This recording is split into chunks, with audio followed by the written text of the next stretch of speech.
Never too dull. This is one of those moments that we're all looking forward to. The polls in all of Indiana will close in the next few seconds, the Eastern time zone, the Central time zone, at which point we will be able to make a projection.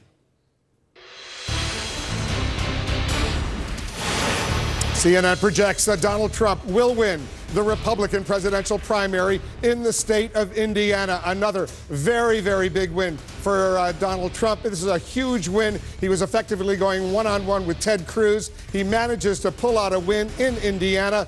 This is something that Ted Cruz really needed, almost make or break for Ted Cruz. Donald Trump is the winner. Let's take a look at the actual votes that are coming in right now. We have a key race alert first. Too early to call on the Democratic side. Hillary Clinton and Bernie Sanders, based on all the information, the actual votes that have been tallied, as well as the exit poll information, we are not able to make a projection on the Democratic side. Too early to call. But let's take a look at the actual votes right now. First, on the Republican side, we projected Donald Trump is the winner with 9% of the vote in. He's got a very solid lead, 54.2%, 32.8% for Ted Cruz. John Kasich, only 10%. He's up by more than 20,000 votes. But based on all the information we have projected Trump is the winner in the Indiana Republican primary. On the Democratic side, 7% of the vote is in. Hillary Clinton maintains her lead, 53.3%, 46.7% for Bernie Sanders. But it's too early to call. Too early to call on the Democratic side. But Trump wins the Indiana Republican presidential primary. That is our projection. Anderson. All right, Wolf, let's check in with Jeffrey Lord. I guess no surprise to you. What does this mean moving forward? Is this it? Yeah, I do think this is it. I mean, Ted Cruz may last a little bit longer, but I think this is it. The psychological momentum here is just going to be incredible. Now, one of the things that just reverberates over and over and over again is, in essence, the only folks for him are the voters, the people. They keep doing this over and over and over again, and yet you've got all these establishment leaders saying, oh, I can't do this, I can't do that, or I'm horrified, or I got to vote for Hillary Clinton. And then we keep having these series of nights just like this. He's what, over 50%? They said, oh, he had a this ceiling and he had a that ceiling. I mean, the message has got to be delivered now. Donald Trump is going to be the Republican presidential nominee, period. S.C. Cupp, is that the message of tonight? I think so, but I think it's been the message for quite some time. I've long accepted that Donald Trump is going to be the nominee, and I think he's going to clinch before the convention. And what stage of grief are you in? I'm in acceptance. Okay. I'm past bargaining. You moved beyond denial. Bargaining. Yeah, I tried bargaining. What can I give you to make this go away? No, you know, this seemed clear to me over the past few primaries. These were decisive victories, and as I've said before, he's been winning in places the kinds of counties with the kinds of voters I just would never expect. So I think that's inevitable. I will say it's not necessarily the death of the Never Trump movement. The Never Trump movement might have started as a call to arms. Now it's more of like a personal philosophy, right? Sort of, I need to be on record that I was not okay with this, that I did not support this, that I still don't support it, and I'm going to take some names of the people who have said that, you know, to see if you cave over the course of the general election. Sort of Never Trump and Never Neverland. Well, look, I mean, I don't think there's stopping Trump, but at the same time, there is not insignificant a number of Republicans who think that this is not something that Republicans should support and be tied to and marry over the course of the general election. And so it's more a stand on principle than practicality now, but still an important one for many of us. Let me ask you this. And you've got somebody at the top of your ticket. You have to pay attention to who that person is. Mm-hmm. And maybe you have to run like you're running for sheriff. Maybe you have to run a local race. But what do you do if you're a candidate and you want to survive? And people, you know, ticket splitting is not something people love to do in this country. So, if you're Kelly Ayotte, you mean, in New Hampshire? If you're Pat Toomey, if you're Mark Kirk? Well, it depends where you are, right? It depends where you're from. But let's say Republicans are concerned about saving the House of Representatives. Let's say. Which is very which is really important. What do you do with Trump at the top of the Well, I know what they're doing. I know what folks like Kelly Ayotte and Mark Kirk are doing. There's Senate. Let's say House.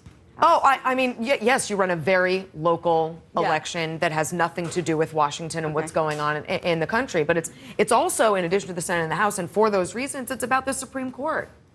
And so there's so many. Why wouldn't you try to embrace avenues. Donald Trump? Right. If you're running in the House, I mean, he's bringing in all these huge voters. Why margin. wouldn't you embrace it? Because this idea that Donald Trump, the primary frontrunner, is going to be embraced by the same way, in the same way, by general election voters, is a fantasy. I mean, I know you think it's a new phenomenon, Can I argue unlike with you? anything we've go ahead. seen before. I think there's going to be a reckoning come the general. gets it. Hey, listen, I hate to agree with Jeffrey Lord on anything ever. Going on record, I hate to agree with him on anything, so I'm on record for that. However, I think that he is going to surprise people again, Donald Trump.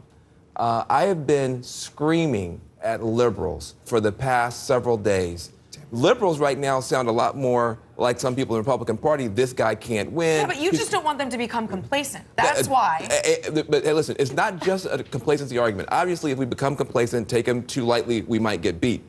But Donald Trump has some stuff going for him that will work in a general Can we election. just say this is historic? This is a man For who sure. came from outside the party apparatus, took over the Republican Party. I noticed that. Has inspired thousands and thousands of people, millions, to come to the Yes. polls who don't normally And participate. that's my Right. point. Let's- That's and exactly my one point. in a big way tonight, and one in a big way Let's last hear from week. David Axelrod and Michael Smerconish, who just joined the panel. Yeah, well, look, I think it's one thing to say, well, we're going to run our local races. If you're running for the United States Senate, if you're running for the Congress, it's very hard to disassociate yourself from your candidate for President of the United States. And this is Exactly. what Republicans are going to have to wrestle with. And yes, Donald Trump has pulled off a miraculous thing here of being on the doorstep of winning the nomination of the Republican Party, but he is still not proven that he's not a big liability with the rest of the election. So if where you're he has Ted Cruz, though, unbelievably high negatives. Do you think Ted Cruz stays in this? Do you think he just stays in it as a matter of pride for a while, or? No, I think he'll stay in it. First of all, he said he's going to stay in until there's a clinching. I'm sure he will do that.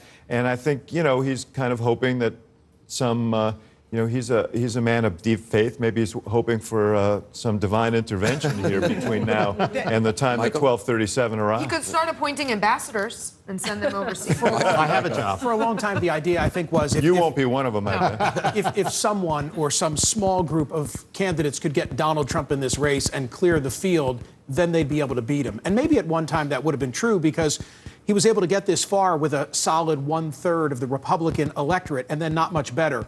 But between the Acela primary and what's happened here tonight, something's changed, right? He's broken the ceilings that previously existed. And I guess Republicans are warming to the fact this is going to be our guy. But it's a big defeat for Ted Cruz because this was a state in many respects that was tailor-made for him. Also, success breeds success, Millie. I mean, there is sort of, after a while, an inevitability. That's exactly right. For Ted Cruz, it's not what he didn't do in Indiana. It's what he didn't do in the previous 6 contests.